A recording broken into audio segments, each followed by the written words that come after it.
7:39. Moisés, buenos días. ¿Qué tal, Ciro? Buenos días. Tenemos conocimiento, Ciro, últimamente, que México canceló un envío de petróleo a Cuba en un carguero que se llama el Swift Galaxy, que podría contener alrededor de 700,000 barriles y que desvió la ruta justamente hacia Dinamarca. Se espera que llegue mañana, Ciro. Y por otro lado, también tuvimos registro de un buque jamaiquino que también estaba queriendo anclar en la isla cubana y no pudo.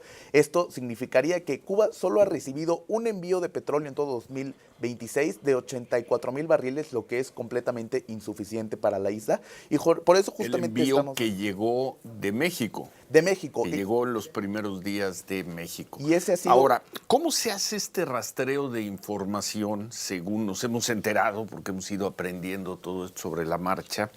Pues al menos por los trabajos que seguimos, hay un trabajo que se hace en la Universidad de Texas, en el Instituto de Energía de la Universidad de Texas, que hace un investigador, el investigador principal, Jorge Piñón, y hasta donde entiendo, Moisés, él ha hecho un rastreo de estos barcos, ¿es correcto?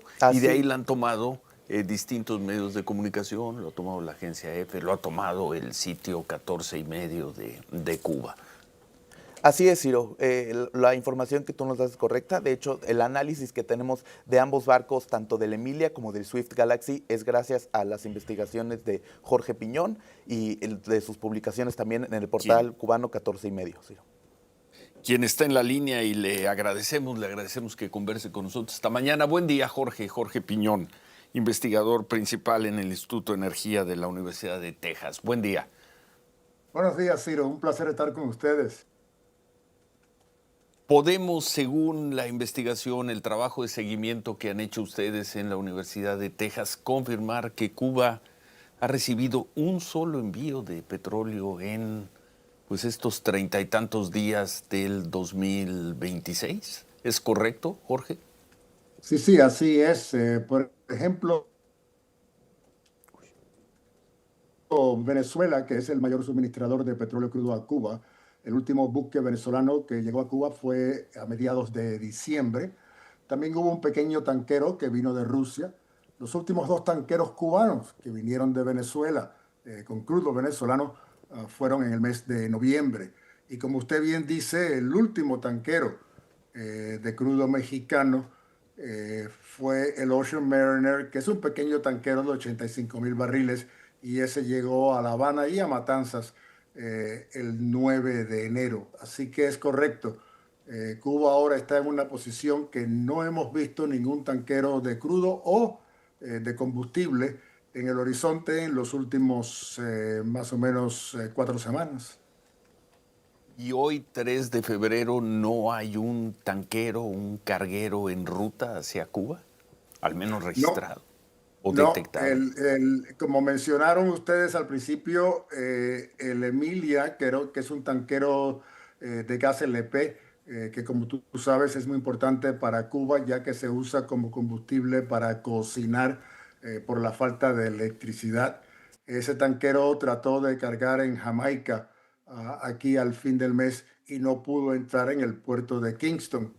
Da la casualidad que esa misma noche, a las 12:01 de la medianoche, era cuando entraban las nuevas sanciones que el presidente Trump le puso a países que suministraran a Cuba con petróleo crudo. Así que ese tanquero de gas LP, tuvo que regresar otra vez a Cienfuegos, vacío, sin poder cargar combustible en Jamaica. Así que sí, la situación es extremadamente difícil, en particular aquí en las próximas semanas.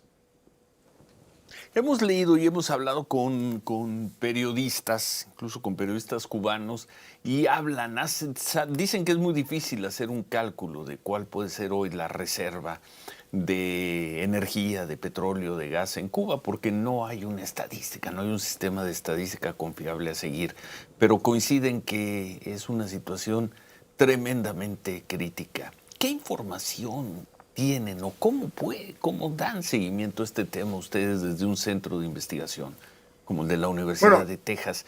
¿Es tan grave la situación en Cuba como nos han dicho los periodistas? Nosotros lo que hacemos es que tomamos las imágenes de satélites de toda Cuba, Sí. todas las terminales petroleras, las tres refinerías, así como los centros de distribución de Cupet. Y a través de estas imágenes podemos identificar el número de tanques de almacenamiento que hay a todo lo largo de la isla. También, de acuerdo con el diámetro y la circunferencia de esos tanques, podemos estimar su capacidad, si es de 5.000, 10.000, 20.000 litros. Por ejemplo, los de Matanzas, que son gigantescos tanques de 300.000 barriles. Lo que no sabemos son dos puntos muy importantes. Primero, si esos tanques están operando o no. Pueden ser tanques viejos que no puedan operar. Y también, muy importante, qué combustibles son los que almacenan. Recuerda que hay tanques de gasolina, hay tanques de diésel, hay tanques de petróleo crudo, y ahí es donde viene el problema. Sabemos el número total de tanques, sabemos, por ejemplo, el número de los 8 tanqueros de bandera cubana que están ahora dentro de aguas territoriales cubanos, sabemos cuánto pueden almacenar, pero desafortunadamente no tenemos un volumen exacto por producto, por combustible, que es lo importante. Lo que nosotros hacemos es un estudio de los últimos 6 meses, cálculos de tanqueros que han recibido, cálculos de la demanda, y entonces usamos Sí. un promedio. Y ese promedio nuestro de hace una semana, el más reciente, se va a hacer uno ahora este fin de semana, es que Cuba debe de tener suficiente petróleo para por lo menos las 4 o 6 próximas semanas. Lo que nos sorprende, Ciro, es que no ha habido un aviso nacional para ahorrar combustible ante este horizonte tan oscuro y tan nubloso que estamos viendo. No vemos un sentido de urgencia dentro de Cuba por la futura falta de combustible. Jorge, buenos días. Le saluda Moisés Pérez. ¿Qué alternativas energéticas le quedarían a Cuba posterior a este periodo de 4 a 6 semanas? Sabemos que la isla ocupa alrededor de 110.000 barriles de petróleo diarios, según información de Kepler, y que ellos autónomamente producen 40.000. Ese déficit de 70.000 barriles, ¿cómo podría ser adquirido por la isla? O en el defecto, la única alternativa que tendrían para este fin de periodo sería sentarse a negociar con Trump, como lo anunció ayer. Así es, la cifra de 110.000 es la última cifra oficial de la Oficina Nacional de Estadística de Cuba, que es para el año 23. Por cierto, estamos ahora nosotros utilizando unas cifras de 100.000 barriles diarios, ya que en los dos últimos años, por ejemplo, hemos visto que el turismo ha caído en un 13-14%, así que sabemos que el consumo doméstico de Cuba ha bajado. Pero bueno, como tú bien dices, nosotros estimamos que el déficit de Cuba es de 60.000 barriles diarios. Venezuela aportaba un 32.000 barriles diarios. Ustedes, México, alrededor de 22.000. Y los rusos de vez en cuando un tanquero que equivalía a 5.000 barriles diarios. El problema es que no vemos nada de Venezuela. Hemos visto una bajada de México. Nos sorprende mucho, repito, la ausencia de crudo ruso. Rusia ya es un país que está bajo sanciones de la Unión Europea, sanciones de los Estados Unidos. Es un país que tiene un sinnúmero de tanqueros llenos de petróleo Urals. Pero cierto, el petróleo Urals era el petróleo que se utilizó para el diseño de la refinería de Cienfuegos, flotando en el Pacífico sin tener un puerto de destino. Así que Cuba debe de haber más barriles rusos que no lo ve. ¿Dónde está Angola? Angola tuvo una alta nivel de relaciones políticas y militares con Cuba. ¿Dónde está Argelia? ¿Dónde está Lula con Brasil? Brasil hoy es un exportador de petróleo crudo. Así que aquellos países amigos de Cuba, por lo menos hasta el momento, no están enviando ningún petróleo a la isla.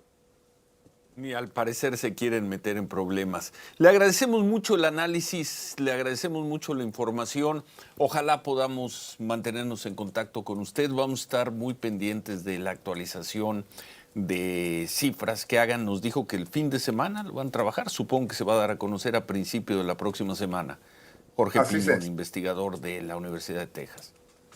Gracias a ustedes. Gracias y atentos a esa información. Gracias, Moisés. Bueno. cuando uno habla con los especialistas, ¿no? Que usan alta tecnología, usan imágenes aéreas, usan centros de estadística para hacer un cálculo. ¿Por qué? Porque en Cuba no hay información. Y mira, qué dato nos dio también que le sorprende, que pese a la situación, que en la Universidad de Texas calculan que en 6 semanas Cuba se quedará sin energía, el gobierno no ha hecho un llamado al ahorro de combustible. Moisés. Así como lo comenta Ciro, la situación en Cuba después de este periodo de 4 a 6 semanas me parece que entra en un periodo de mucha incertidumbre y habrá que ver cómo hacen, cómo adquieren este suplemento energético que necesita la isla para poder sobrevivir, porque se están quedando, Ciro, justamente sin petróleo y sin gas LP, que bajo esas condiciones ningún ciudadano puede tener una vida digna en la isla, entonces habrá que estarle dando seguimiento. Y lo que nos dijo, Angola no quiere problemas, Argelia no quiere problemas, Lula y Brasil no quieren problemas, y México tampoco quiere problemas, aunque diga que la soberanía y demás. Bueno.